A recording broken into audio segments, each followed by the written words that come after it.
জুবিন দা আমাৰ সকলোৰে মাজত সদায় অমৰ হৈ থাকিব। গতিকে তেখেত সদায় আমাৰ মাজত, আমাৰ অন্তৰত, আমাৰ হৃদয় হৃদয় ধমনীয়ে ধমনীয়ে জীয়াই থাকিব। আৰু যেতিয়ালৈকে মুখ্যমন্ত্ৰী মহোদয়ে ইমান দিনেতো যথেষ্ট প্ৰচেষ্টা ল'বই লাগিছিলে, কি কাৰণে তেখেতে লোৱা নাই সেইটো আমাৰো মানে আমিও ভাবি উলিয়াব পৰা নাই। কি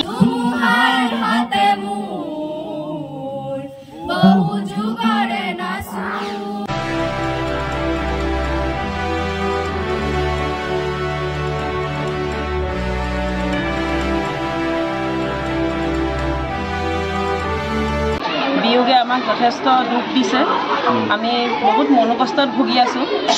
এই ক্ষতি আমাৰ অসমীয়া সমাজৰ, আমাৰ গোটেই অসমবাসীৰ কাৰণে এটা অপূৰণীয় ক্ষতি, যিটো কোনোদিন কোনেও পূৰাব নোৱাৰিব। আমি আজি তিনঠেঙীয়া হাইস্কুল আৰু তিনঠেঙীয়া বজাৰ কমিটিয়ে সকলো মানে যৌথ প্ৰচেষ্টাত আমি জুবিন দাৰ শ্ৰদ্ধাঞ্জলি অনুষ্ঠান আমি অনুষ্ঠিত কৰিছোঁ, পলমকৈ হ'লেও অনুষ্ঠিত কৰিছোঁ। কাৰণ জুবিন দা আমাৰ কাৰণে সদায় স্মৰণীয় হৈ থাকিব, আমাৰ মাজত জুবিন দা সদায় অমৰ হৈ থাকক। মই এই সুযোগতে আমাৰ মাননীয় মুখ্যমন্ত্ৰী মহোদয়ক আহ্বান জনাইছোঁ, অনুৰোধ জনাইছোঁ যাতে জুবিন দাক যিসকলে ছল প্ৰতাৰণা কৰি জুবিন দাক আমাৰ মাজৰ পৰা লৈ গুচি গ'ল, তেওঁলোকক যাতে উচিত শাস্তি দিয়ক। আমাৰ সকলোৰে ফালৰ পৰা, আমাৰ অসমবাসীৰ ফালৰ পৰা আমাৰ এয়াই অনুৰোধ। আমাৰ অনুৰোধ যাতে আমাৰ মুখ্যমন্ত্ৰী মহোদয়ে অনুৰোধ স্বীকাৰ কৰি যাতে দোষীক শাস্তি দিয়ে, আমাৰ সেয়াই ক'বলগীয়া আছিলে। ক'বলৈ বহুত কথা থাকিলেও কেতিয়াবা ক'বলৈ সুবিধা পালেও ক'ব নোৱাৰি, কিন্তু এইটো সুযোগতে মই ক'ম যে যিহেতু জুবিন দা আমাৰ সকলোৰে মাজত সদায় অমৰ হৈ থাকিব, গতিকে মুখ্যমন্ত্ৰী মহোদয়ে ইমান দিনেতো যথেষ্ট প্ৰচেষ্টা ল'বই লাগিছিলে, কি কাৰণে তেখেতে লোৱা নাই সেইটো আমাৰো মানে আমিও ভাবি উলিয়াব পৰা নাই, কি কাৰণে মানে এনেকুৱা কৰা হৈছে। যিহেতু তেখেতে জুবিন দাৰ সৎকাৰৰ যিখিনি প্ৰচেষ্টা হাতত ল'লে, গোটেইখিনি খুব সুচাৰুৰূপে তেওঁ পৰিচালনা কৰিছে। গতিকে এইখিনিও যাতে ভগৱানে কৰক, আমাৰ সকলোৰে আমি সেইটোৱে আশা কৰিছোঁ।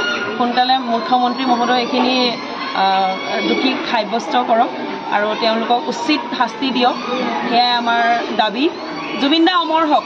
শ্ৰদ্ধাঞ্জলি অনুষ্ঠানত তিনঠেঙীয়া আৰু তিনঠেঙীয়া বজাৰ সমিতিৰ যৌথ প্ৰচেষ্টাত যি মহান শিল্পী হিয়াৰ আমঠু জুবিন দাৰ